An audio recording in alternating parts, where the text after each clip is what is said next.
Hey, before the video starts, can you go grab some tinfoil real quick and make yourself a cute little tinfoil hat? You're gonna need it, because I have a conspiracy theory. Korean dramas are full of pronatalist propaganda now. It feels like every other rom-com has to include a slow-motion montage of characters holding babies, and surprise pregnancy subplots are suddenly appearing out of nowhere. K-dramas are a pronatalist psyop, priming the audience to want to get pregnant.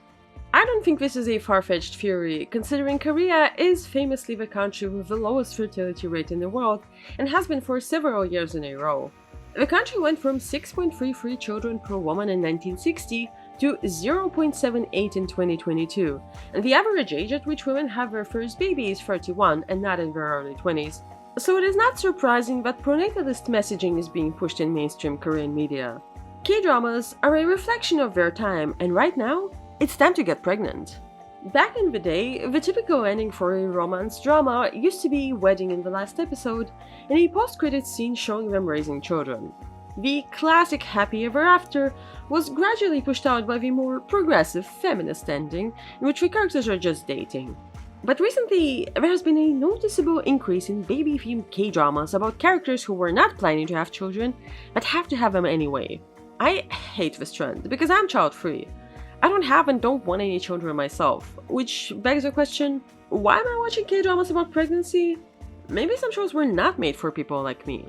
But I don't think that's true. I would argue that child-free women are exactly the target audience of these K-dramas. And there's also another problem with the just don't watch them argument. Not all of these shows are upfront about the fact that they're pronatalist. A lot of times, the unexpected pregnancy plotline is introduced around episode 7, and the audience feels like they were tricked into watching right-wing propaganda. The good news is, I figured out the formula. I know how to predict the appearance of a surprise pregnancy subplot far in advance. In this video, we're going to analyze pronatalist tropes in recent K-dramas, contextualize them within the history of reproductive rights in Korea, and while we do that, in the back of your mind, think about whether this propaganda is effective. And if you're thinking, cool topic, I just wish you would upload videos more often. I do actually, on Patreon, where I talk about every single movie and TV show that I watch.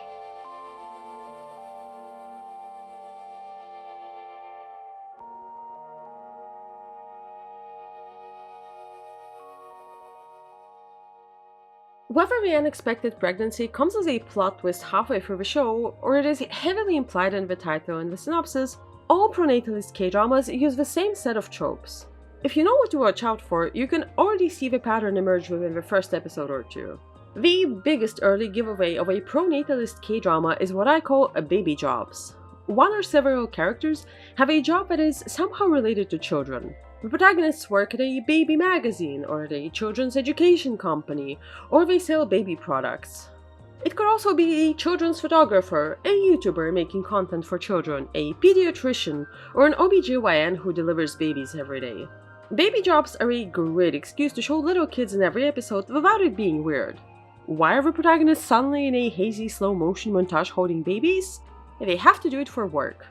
Another telltale sign of a pronatalist K-drama is the presence of orphans and foster children. One of the protagonists could be an orphan, and if they're lucky, they could even meet their regretful birth mother by the end of the show. Also watch out for characters constantly going to an orphanage to volunteer, that's also an indicator. If there's a protagonist who confidently says that marriage is totally overrated, expect them to get married very soon.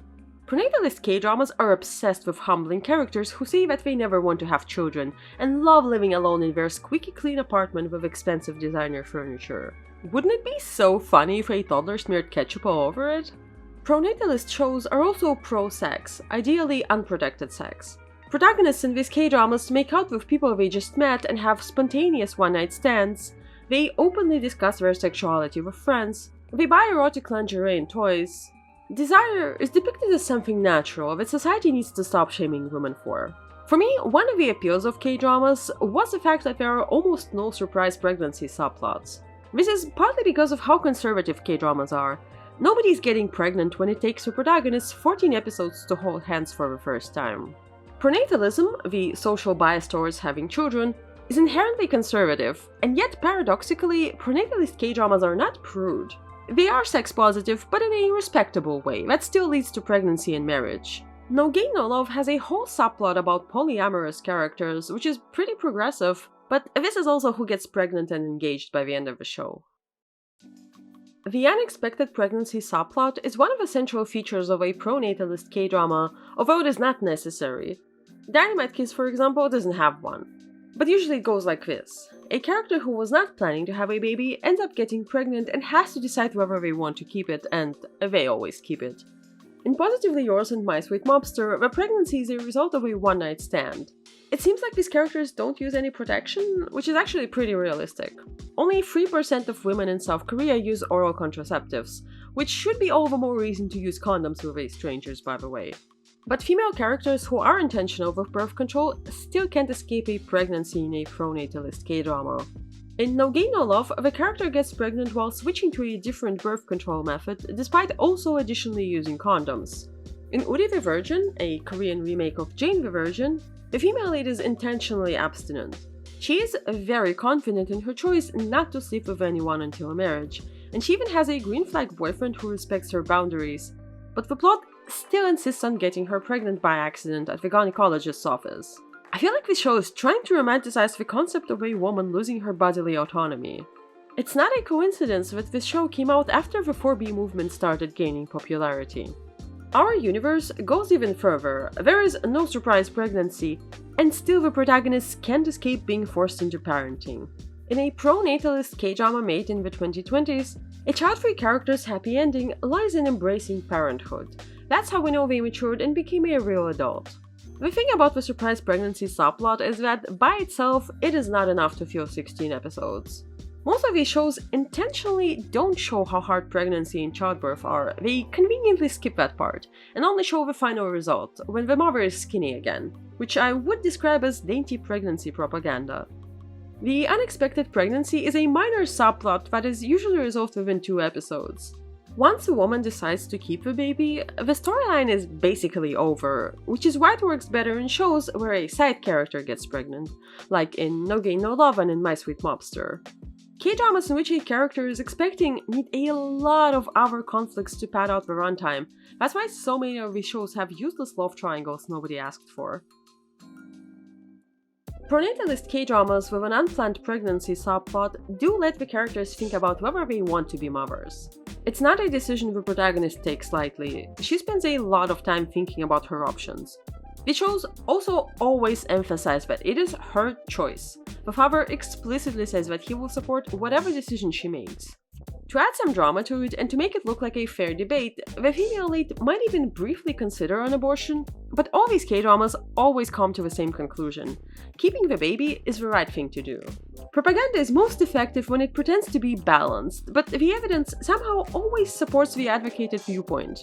Going through with a pregnancy is absolutely a valid choice, but in K-dramas, this is the only choice a woman ever makes.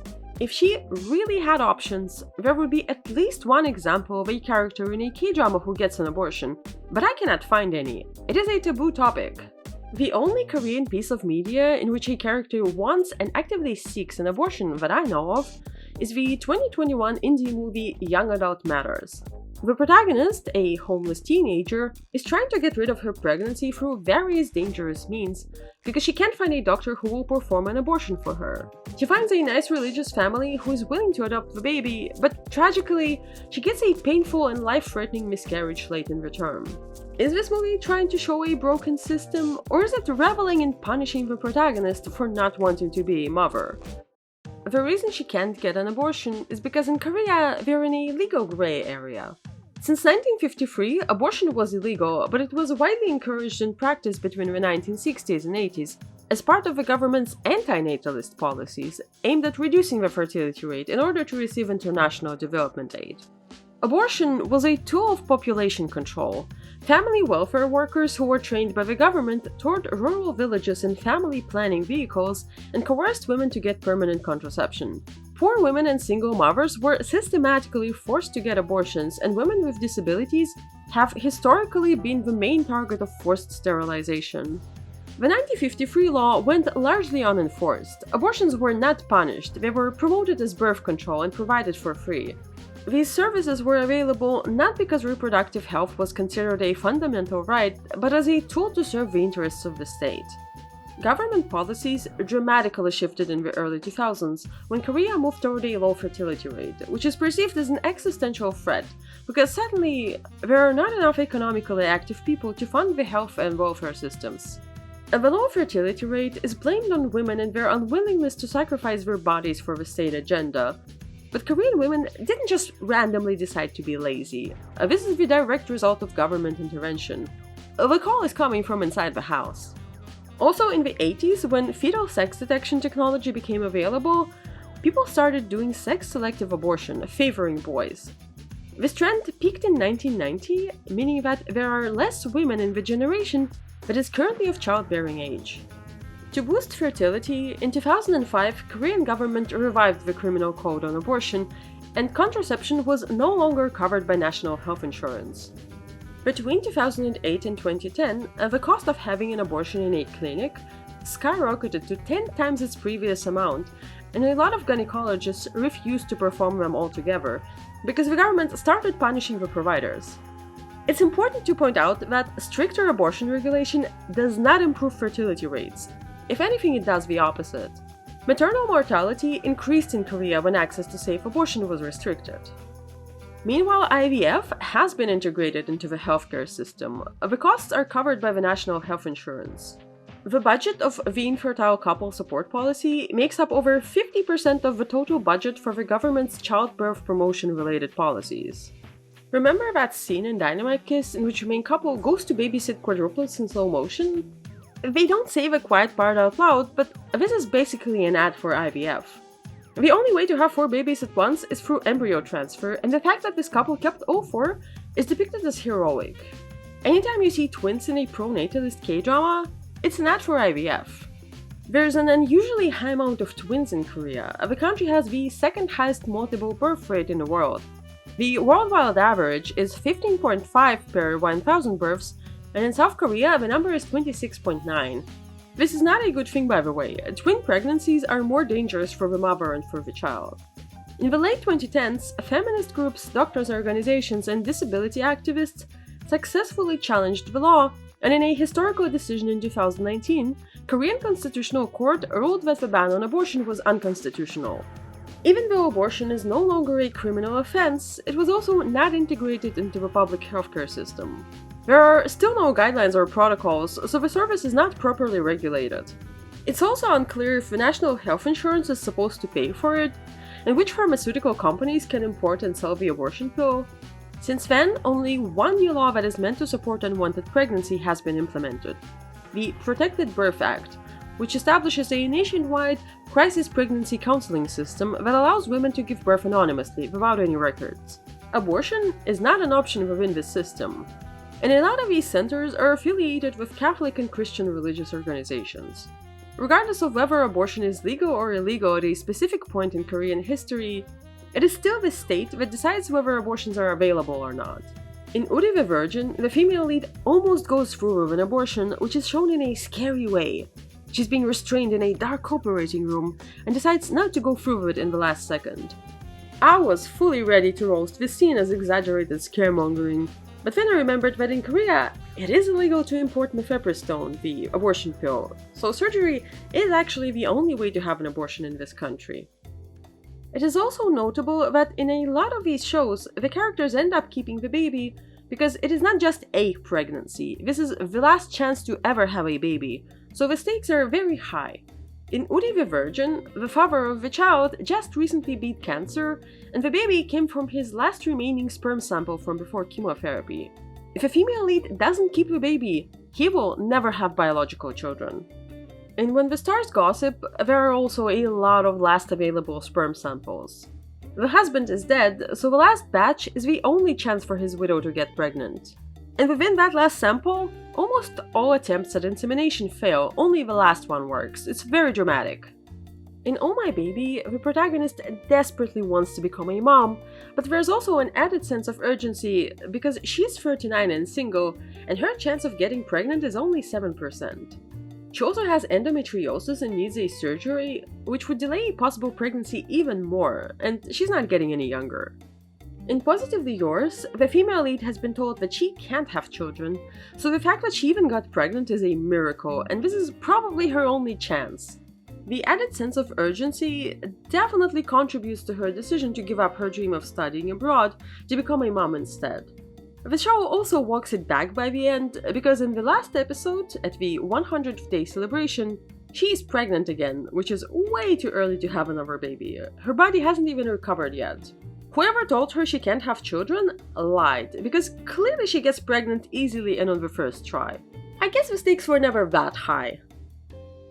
A common character archetype we can see in pronatalist K-dramas is the regretful woman who gave up her baby when she was young, and now she quietly lives with this guilt eating her up from the inside. If there's an orphaned character who never met their parents, and a childless woman who gets awkward and sad around babies in the same show, they're probably related. The regretful mother is contrasted with the single mom who didn't have a support system either, but she never regretted her decision to keep the baby. It's the best thing that ever happened to her. I can't prove it, but I think this trope is actually about regretting abortion. They just don't want to show a character who had an abortion. Unlike a hypothetical fetus that was never born, the character who was abandoned as a baby is a full human with feelings that the regretful mother can literally meet to finally understand what she missed out on. In these shows, the parents who chose the baby are happy, and the ones who didn't are full of regret. The dichotomy between a good Korean woman and a bad Korean woman is present in a lot of K-dramas. In my video essay about the rich mean girl archetype, I already discussed the contrast between the humble, poor female lead and the hyper-feminine villain. The good woman gets a man and the bad woman gets rejected. The good woman is naturally skinny and the bad woman has an eating disorder. Across different K-dramas and subgenres, I see this binary reproduced over and over again. And unfortunately, this divide is also present in K-dramas when it comes to depicting what kind of woman gets pregnant with a wholesome baby and what kind of woman gets a miscarriage. I think this is the most inappropriate iteration of this trope. This is straight up evil, and I'm not even sure the screenwriters realize that they're doing it. The evil hyper-feminine villain doesn't get to be pregnant, the humble female lead gets to become a mom. In Positively Yours, the male lead's sister is the only one advocating for an abortion. Of course she is, she's the main villain of this story. She herself also had a traumatic miscarriage years ago. In Uri the Virgin, the red-haired villain tried getting pregnant through a sneaky manipulative plan, but she's evil and doesn't get to have the sperm. The abstinent good girl gets pregnant instead. The rich, arrogant woman in When the Stars Gossip has an ectopic pregnancy, and the less glamorous female lead has a healthy baby. In Young Adult Matters, the homeless queer teenager who does sex work to earn money gets a traumatic and pretty graphic late-term miscarriage. These shows do have a specific idea of what kind of woman should be pregnant and what kind of woman you need to become once you are pregnant. In Positively Yours, there are comedic relief side characters who are horny for each other. They actually have way better chemistry than the leads themselves. Because this is a pronatalist K-drama, the manager with sleek back hair and power suits is pregnant by the end of the show. The strong and confident girl boss morphs into a soft cutie patootie who wears pink, because that's what motherhood is. Contemporary pronatalist Korean dramas are not anti-feminist. They are not advocating for the return to some mythical traditional past that never existed.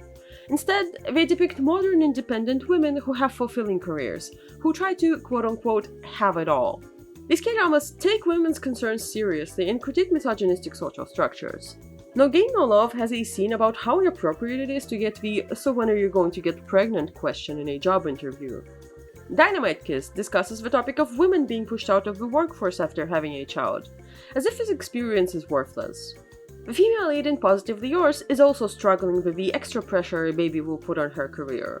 She's doing what is called compensatory work devotion, which is when women don't want to use maternity leave and benefits and instead double down and work harder to compensate for their absence.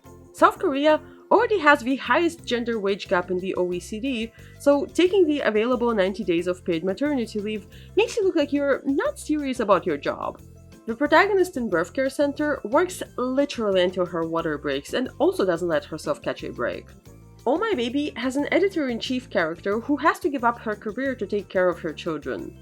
But in the same breath, the management puts pressure on the female lead for not having children. Is she even qualified to work in a magazine about babies if she doesn't have her own baby? Women will be criticized no matter what they choose. And Chae, the protagonist, is not even child-free. She really wants to get pregnant, she just wants it in the wrong way.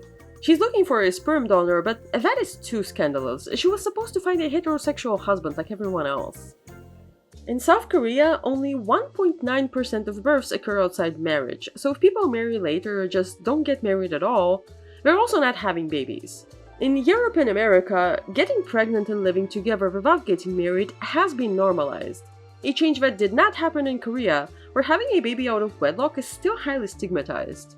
Also, all the benefits for new parents are only available to married couples. The needs of single parents are ignored.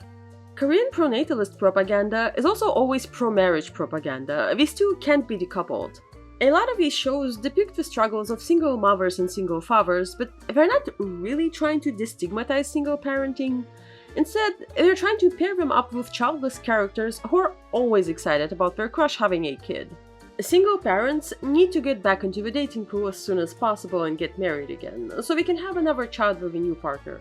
Pronatalist K-dramas are very pro-step-parent. They want every child to have a happy two-parent household, even if the characters arrive there in an unconventional way. I feel like these shows are trying to rebrand the marriage and parenthood as quirky. There are a lot of not like the other pregnant girls characters who do the crazy thing, like faking a marriage or keeping a baby from a one-night stand. Positively Yours pitched itself as a shotgun romance, but they're not really doing anything in reverse. This is just a basic office romance about dating your boss. It's very... having a child and getting married is actually very punk rock if you think about it. By the way, where do men fit into this conversation? Oh My Baby does a pretty good job depicting fathers and their struggles. For example, there's a scene in which a single dad can't find a safe and clean room to change his child's diaper. If men are supposed to step up, they also need access to these spaces. The topic of infertility is also taken seriously by the show. But Oh My Baby is an exception. Most of these K-dramas don't spend a lot of time on men's issues and brush them under the rug. In the pregnant from a one-night stand trope, it is notable that the man is always a rich and successful CEO. Rich enough that he doesn't need to worry about whether he can afford to have a child. He can afford it even if he never works ever again. It conveniently absolves these K-dramas of the need to engage with the reason a lot of Koreans don't plan to have children. Because it's really expensive. What stands out about depiction of fatherhood in pronatalist K-dramas is that they're all supportive green flag partners. In the independent feminist gets pregnant fantasy scenario, the man is very educated on the topic of pregnancy. He has read all the books about babies, he goes to pregnancy yoga classes, he knows everything about morning sickness and how to ease it. He also knows all the little tricks and massage techniques that will help alleviate her pain. He is obsessed with his wife. He would drop everything just to make her comfortable. He will even deliver the baby himself if he has to. This is not the kind of man that babysits his children. He is parenting. Of course he will stay home with the kids while his wife goes back to work. He is pulling his weight at home, and it is sexy. The female character who gets pregnant in a pronatalist K-drama can't do it by herself. She has a bestie who will help her raise the kid. She doesn't need a man. She's not going to get married just because she is pregnant. She will only be with the male lead if he's father material. He needs to show that he is a reliable partner for her to want to be with him.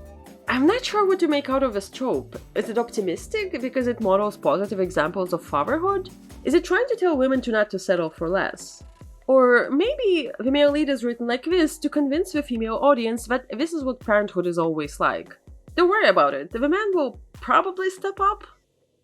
When the Stars Gossip is a 2025 Korean romance drama that, unlike other pronatalist K-dramas, is far more ideologically conservative. The story is literally set on a space station, but space is also a metaphor for the future of Korea. There's a lot of space womb imagery and metaphors. The show is about the fears of population decline and low fertility. The main characters are astronauts doing fertility experiments in space. The male lead has to secretly fertilize an egg for a rich family and bring the embryo back to Earth for transfer without anyone noticing. The show spends 14 episodes making the audience root for a fertilized egg and then dramatically destroys it with a scary red liquid. The female lead is a party pooper who snitches on the male lead because she's trying to protect her career as an astronaut and wants to uphold the ethical scientific standards of the space agency. Look how upset iconic heartthrob Lee Min-ho is about an embryo in a petri dish. This is who you're hurting when you get an abortion. To be fair, they did spend a ton of money on this. Several people almost died in the process. Of course, the male lead is upset that it was all for nothing. And this is exactly the point. The whole premise of the show, the space setting and the high stakes, exists specifically to promote the life begins at conception idea. In a way, the space IVF subplot is the perfect metaphor for the show itself. When the Stars Gossip had a budget of 50 billion won and it took them 5 years to make it. Much like the characters in the story spent 70 billion won without a single baby by the end, the show also wasted a lot of money and talent on propaganda that convinced nobody to get pregnant. Well, there is actually one baby in this K-drama. You see, the protagonists did do it in space, and the female lead manages to travel to Earth and then back to the space station before she realizes she is pregnant. I'm not an ultrasound technician, but does this fetus look a little too big? She's like 2 or 3 weeks pregnant at that point. And in the next scene, it is even bigger. Depicting an early stage of pregnancy as a full-grown baby is a classic pronatalist propaganda technique. The female lead is meant to go back home immediately, but she panics about hurting the baby and she just stays in space. After spending 9 months on the station, she miraculously gives birth to a healthy baby, but unfortunately she dies from the complications. I guess this is cosmic punishment for getting rid of that embryo 2 episodes earlier. If space symbolizes the future in this show, then the future of women is to die in childbirth without proper medical assistance. I cannot stand the mother's life is not important, just save the baby stories in media. And what's the end goal here anyway? 1 year later, they still haven't figured out how to bring the baby back to Earth. It just floats on the space station. Does the baby even have bones? This is ridiculous. The male lead himself is also probably going to die soon because he has been in zero gravity for too long. I think I prefer the soft filter romanticized depiction of parenting compared to this. When the Stars Gossip is not promoting motherhood, it does not depict that special bond between a mother and her child. Women don't get to be parents in this show, they're just there to give birth. It's giving incubator. The male lead's mom also dies after childbirth and he's raised by other people. The female lead was abandoned as a baby and her biological mother doesn't have a relationship with her. The woman who was supposed to get the space IVF embryo doesn't get to be a mother either. Men's role in parenting is reduced to whether their sperm is good enough, and women's role is limited to giving birth. Raising the actual kid seems to be the least important part of parenthood. Someone else will probably take care of the child, don't worry about it. I also can't stop thinking about the ectopic pregnancy subplot in When the Stars Gossip. In the first episode, the male lead saves a bleeding woman and brings her to a hospital, where she is diagnosed with an ectopic pregnancy, which is when the fertilized egg plants outside the uterus. And just so we're super clear, this is not a viable pregnancy whatsoever. This is a medical emergency that requires surgery, which the protagonist handles correctly, but I'm not sure the screenwriter agrees. The rich dad of the woman in question threatens to murder the protagonist for killing the fetus and ruins his career as revenge. He thinks the doctor had no right to operate on his daughter and that he personally destroyed his family's bloodline. Male lead says that he had no other choice than to operate, but he never really explains that there was never any chance of this pregnancy being carried to term. I'm not sure how we're supposed to read that scene. Does the screenwriter assume that everyone who's watching knows what an ectopic pregnancy is, and we're all outraged by the audacity? Or does the show actually think that this is a debate with pros and cons? If it was any other K-drama, I would have given it the benefit of the doubt, but considering the rest of the plot, I think it is bordering on deliberately spreading medical misinformation. This subplot just doesn't sit right with me. Everyone in this K-drama is so invested in saving the last bit of infertile sperm and non-viable fetuses. Technically, the show doesn't say anything that is factually incorrect about ectopic pregnancies, but it does slightly twist the facts in order to promote the most hardline absolutist view of life begins at conception. This is a very extreme position, even for pro-lifers. When the Stars Gossip does not want any exceptions, even if a woman's life is at risk. No money or human lives are more important than an embryo. This is such a baffling worldview. This K-drama cares about humanity on the abstract, hypothetical future level, and also on the atomic micro level. It cares about cells that could potentially maybe become humans, but it doesn't care about humans that already exist. Pronatalism reduces people down to their potential fertility and productivity as necessary vessels of reproduction. No other pronatalist show goes this far. All the other K-dramas are about how cute it is to have a baby with a hot, responsible man. I think When the Stars Gossip doesn't do a very good job promoting pronatalist ideas. The message is very on the nose, but I get what they were going for. Actually, there's another Korean piece of media that does the space metaphor better. I myself am surprised by this comparison, but The Great Flood, the 2025 Netflix movie, successfully does what When the Stars Gossip was trying to do. They are two very different genres. One is a co-worker romance set in space, and the other is a post-apocalyptic sci-fi action movie, but in a way, they are the same story, just in a different font. Both use space imagery as a metaphor for the doomed future of humanity. Both have a scientist female protagonist who risks everything to save her child. Both have a scene in which a woman has to give birth in an extreme situation, and in both of them, the key to humanity's future lies in women finding their maternal instinct. I think that The Great Flood does a way better job discussing ideas about the future of humanity in the way it is connected to women's role as mothers. The messaging is more subtle. When the Stars Gossip is very literal and in your face. Or maybe I just like the movie more because I prefer this genre. When the Stars Gossip is meant for the Lee Min-ho romance girlies, and The Great Flood is for the Park Hee-soo action girlies, the two genders. Also, have you noticed the biblical references in both of these? In When the Stars Gossip, the female lead's name is Eve, and The Great Flood is, well, literally about a biblical proportions flood. Also, in Uri the Virgin, the female lead's Catholic name is Maria. Historically, abortion in Korea is a political and economic tool for the government. The discourse was never tied to belief. Religion has played a minimal role in shaping abortion policy. And yet some of the recent pronatalist K-dramas have a bit of a Catholic flavor to them. Now that we're near the end of this video, it's time to go back to the question I asked in the beginning. Is this propaganda effective? It is notable that two of the mentioned K-dramas, Uri the Virgin and When the Stars Gossip, are both considered the worst K-drama of the year for the year that they respectively came out in. Both shows had really low ratings in Korea, and they were both poo-pooed internationally, so I think it's safe to say the audience doesn't like being told to get pregnant. But some of these shows are more subtle, so subtle that they don't feel like pronatalist propaganda at all, which means it is really good propaganda. If I hadn't been looking at pronatalist tropes with a microscope for several months, I never would have noticed that No Gain No Love is pronatalist. It is nothing like When the Stars Gossip.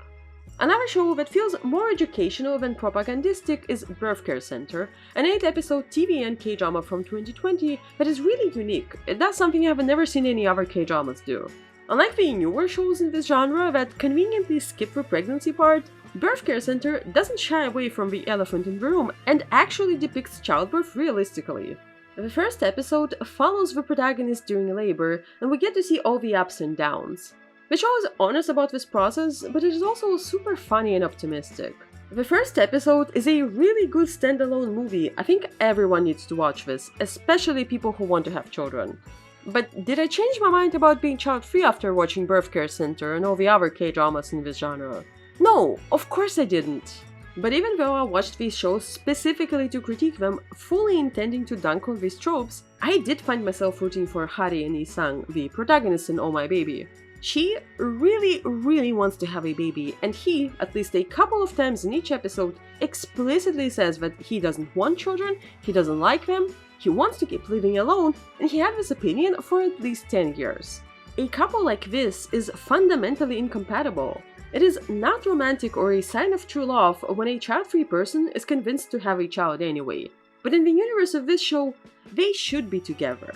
This is a super cute fictional couple, and these are really good actors that portray likable, complex characters. Of course I'm rooting for them, and I don't like it. I'm not immune to propaganda, and neither are you. Oh My Baby uses a lot of dramatic music to emphasize emotions and has a lot of slow-motion scenes with a soft filter. K-dramas do this really well, which is why they are the perfect medium for pronatalist propaganda.